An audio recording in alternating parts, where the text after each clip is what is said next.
जय जय श्यामा जय जय श्याम, जय जय श्री वृंदावन धाम।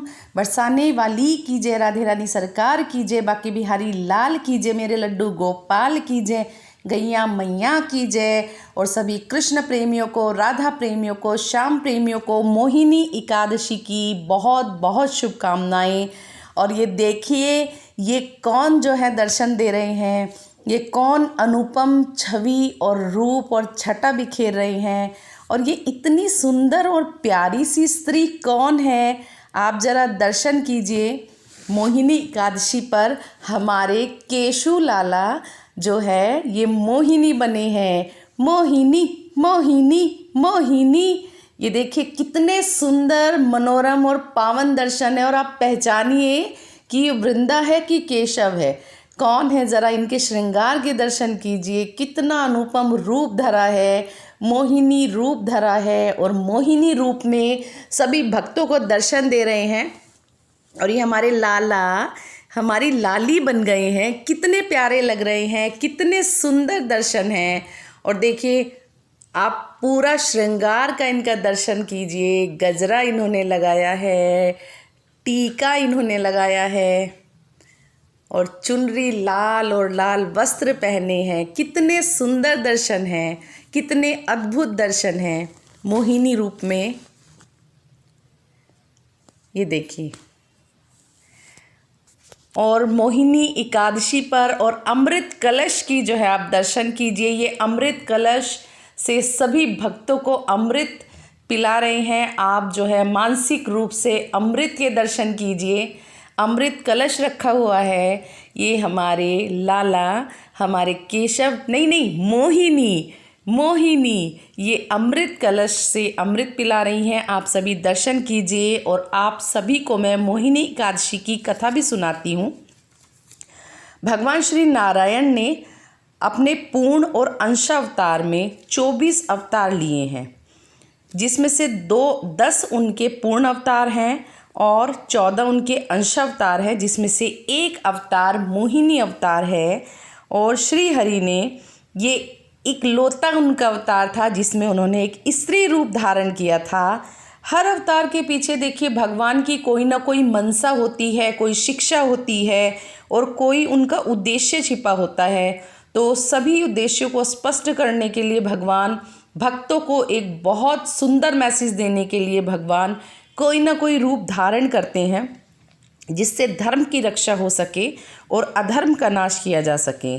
अब मैं बताती हूँ कि भगवान ने ये मोहिनी अवतार क्यों धारण किया था। वैसे बहुत सारे श्याम प्रेमियों को ये पता ही होगा, क्योंकि जितने हमारे वैष्णव हैं, भक्त हैं, वो सभी जानते ही हैं। फिर भी मैं बताती हूँ कि मोहिनी अवतार लेने के पीछे क्या उद्देश्य था। देखिए, सृष्टि में जब महाप्रलय हो गया था तो पूरी धरती जो है जलमग्न हो गई थी, और सभी औषधियाँ और सभी जरूरी वस्तुएं जो हैं वो धरती में समा गई थी। तो देवताओं के सामने असुरों की शक्ति बहुत बड़ी हो गई थी, और देवता त्राही करने लग गए थे, और सारी सृष्टि में अधर्म, पाप का नाश, पाप बढ़ गया था।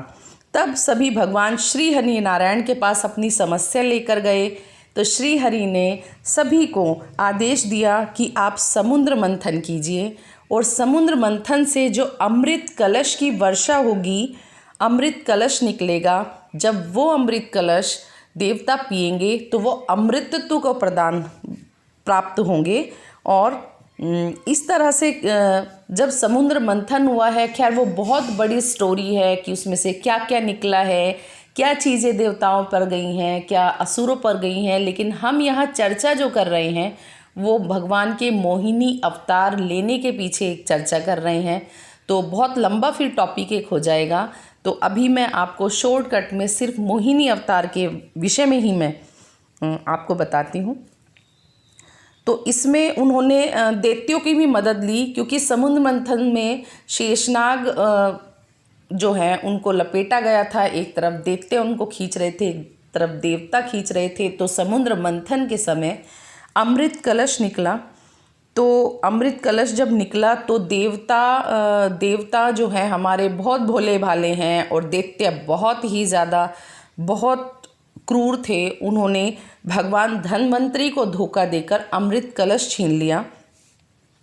तो सभी देवताओं ने बहुत कोशिश की वो कलश छीनने की, लेकिन वापस लेने की कोशिश की, लेकिन वो नहीं मिला उन्होंने। तो वो सभी दुखी होकर श्री हरि नारायण के पास गए, उन्होंने अपनी समस्या बताई। तो फिर उन्होंने भगवान विष्णु से प्रार्थना की कि हे ईश्वर, हे प्रभु, हे तारणहार, आप ही हमारी रक्षा करिए, आप ही हमें बताइए, मार्ग सुझाइए, आप हमारी मदद कीजिए। तो ये सब सुनकर भगवान को बहुत ही चिंता हो गई कि यदि दैत्यों ने अमृत पी लिया तो सारा संसार जो है वो त्राही त्राही करेगा और उनका संहार करना भी मुश्किल होगा। तब सृष्टि में दुराचार, पाप और अधर्म, अराजकता फैल जाएगी। तब भगवान ने एक बहुत सुंदर सी स्त्री का रूप धारण किया जिसका नाम मोहिनी था, और वह सृष्टि में सबसे सुंदर स्त्री थी जिसे देखकर सभी दैत्य मंत्रमुग्ध हो गए और सबको मोहिनी ने अपने रूप के जाल में फंसा लिया और उनसे अमृत कलश जो है वो ले लिया। सभी दैत्यों को वो अपने हाथों से अमृत पिलाने लगी, लेकिन वो अमृत नहीं था, वो एक साधारण सा जो है जल था, उसमें कोई शरबत था, और उन्होंने सारा अमृत जो है वो देवताओं को पिला दिया और सभी दैत्यों को उन्होंने कोई शरबत पिला दिया। इस प्रकार दैत्यों की शक्ति जो है वो क्षीण हो गई और सारी सृष्टि में अधर्म कमज़ोर हुआ और धर्म की पुनः स्थापना हुई। यही भगवान के मोहिनी अवतार के पीछे की लीला है। यदि आपको कथा पसंद आई है और हमारे केशव का मोहिनी रूप में श्रृंगार पसंद आया है तो लाइक, कमेंट, शेयर कीजिए और चैनल को सब्सक्राइब कीजिए। जय श्री राधे।